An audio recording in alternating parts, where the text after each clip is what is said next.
Bonsoir tout le monde. Bon, alors ce petit témoignage. J'enseigne le yoga depuis une dizaine d'années. Et comme pour beaucoup de monde, la situation politique et sanitaire, m'a ébranlée, comme beaucoup de monde. Et quand on est ébranlé, dans ses émotions, dans son énergie, dans son mental, le corps suit. Alors, l'année dernière, en octobre, je me suis retrouvée à plus savoir marcher, plus savoir me lever. Et voilà, arrêt maladie. Chercher la cause, etc. Mais voilà. Cet arrêt, c'était pas facile du tout. Et les semaines se sont passées, les mois se sont passés. Et il y a autre chose qui s'est rajouté à la pathologie, aux douleurs, c'est que comme je m'étais éloignée de mon travail parce que j'étais malade, j'avais plus ce lien avec ce métier. Et donc, je sentais que je m'éloignais de ça, que je reconnaissais même plus mon métier quand je voyais des choses sur les réseaux sociaux passer, par exemple sur le yoga, etc. Je me disais, mais c'est ça que je fais en fait, je sais plus. Ok, il faut que je fasse le point, c'est pas possible, je peux pas rester comme ça. Je tombe sur une pub sur le podcast Métamorphose, que vous connaissez peut-être, et je tombe sur une annonce pour Chance. Je regarde mes bilans de compétences, moi c'est pas trop mon délire au départ, parce qu'un bilan de compétences tel qu'il est proposé la plupart du temps dans les chambres de commerce, etc., c'est pour quand tu rentres bien dans les cases. Et moi, comme j'en ai plein des cases, c'est compliqué. Du coup, bon, je vais quand même regarder une fois, vite fait, comme ça, 2 fois, 3 fois. Mais je tombe aussi sur des articles du blog de Chance. Et je tombe par exemple sur un article qui parle de multipotentialité. Ah, alors peut-être que ça existe, les bilans de compétences qui pourraient me correspondre en fait. Donc voilà, je prends un rendez-vous, un appel, et puis j'ai quelqu'un qui m'explique le parcours, etc. Je vais sur mon compte de, je sais jamais comment on dit, CFP, CPF, CPF. Je vais sur mon CPF et puis je vois qu'en fait j'ai assez pour m'offrir ça. Donc du coup je saute sur l'occasion et me voilà lancée dans l'aventure Chance. La première partie, la partie d'introspection, et je pense que c'est vraiment une partie qui plaît à beaucoup de monde. C'est vraiment très riche et ça a été un moment savoureux pour moi parce que à certains moments, ça repétillait en moi, ça refrissonnait, alors que ça ne le faisait plus. J'étais malade, j'étais dans mon lit, je ne savais pas quoi faire, etc. Voilà. Et j'ai avancé dans le parcours.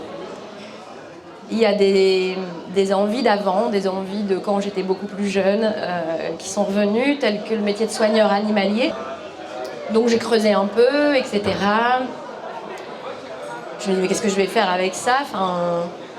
Je vais avoir 46 ans. Est-ce que j'ai envie de reprendre une longue formation? Est-ce que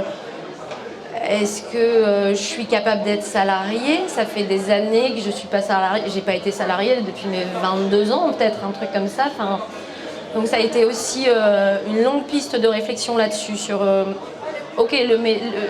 les animaux, mais est-ce que moi j'ai envie de poser mes congés, 5 semaines de congés, je ne sais pas combien de temps à l'avance, etc. Je ne suis pas certaine.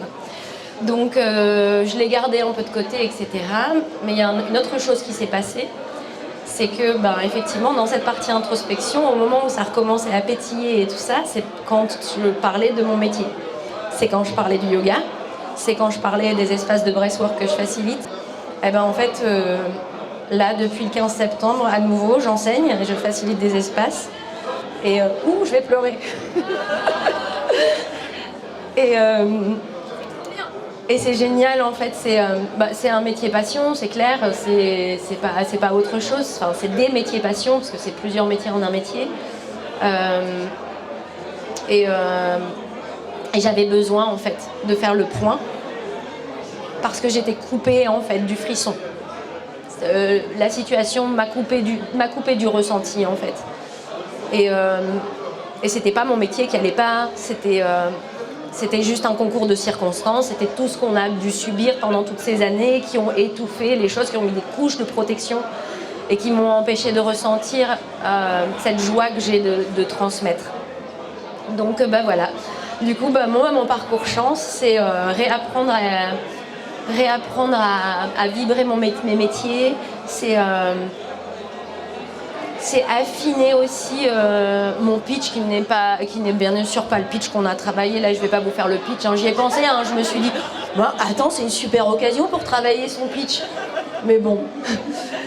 Mais oui, ça m'a permis aussi ça parce que je suis indépendante et par exemple, moi, j'ai jamais eu à me vendre chez un employeur. J'arrive, je dis je sais faire ça, regarde mon compte Facebook et mon compte Instagram, tu verras bien qu'il y a des gens qui me suivent, prends-moi dans ton studio de yoga et puis c'est tout. Donc je sais pas moi me vendre. C'est pas moi que je vends, hein, mais... Et voilà, pour moi c'est aussi ça, ce travail-là, je continue de le faire parce que c'est encore compliqué pour moi ça, de dire voilà, moi je fais ça, mes qualités c'est ça, mes compétences c'est ça, etc. Parce que mes compétences à moi, elles viennent plus de soft skills comme je n'ai toujours fait que ce que je suis. Mes compétences sont en réalité mes compétences naturelles. Donc voilà où j'en suis. Et puis le métier de soigneur animalier, je ne l'oublie pas parce que j'ai eu des rendez-vous aux Eaux de Lille par exemple, mais je suis allée aussi dans un centre animalier qui s'appelle Rendez-vous en terre animale, qui est à Orléans, qui est un centre animalier qui s'occupe des tournages, donc dressage d'animaux pour les tournages. Et j'ai fait une demi-journée de soigneur animalier avec eux, parce que quand même, si ça revient ce métier, c'est pas pour rien. Et donc je pense que l'année prochaine, parce que là il y a encore, comme je recommence, il faut que je remette tout en place, je pense que je me lancerai dans cette formation, et non pas pour être salariée, mais pour être indépendante, et pour pouvoir proposer des activités au parc animalier en tant qu'indépendante. Comme ça, j'ai pas ce choix cornélien à faire que de me dire ok, est-ce que je dois devenir salarié alors que j'en ai pas envie. C'était vraiment une belle aventure et merci de l'ouvrir à même quand on a plusieurs cases, même quand on rentre pas vraiment dedans, même quand on veut pas être salarié, même quand, enfin voilà, ça c'est pour moi la première fois que je tombais sur quelque chose comme ça et où je me suis pas sentie. En fait, il n'y a jamais eu un moment où je me suis sentie une extraterrestre, alors que ça m'arrive quand même plein de fois dans ma vie. Donc pour ça, merci.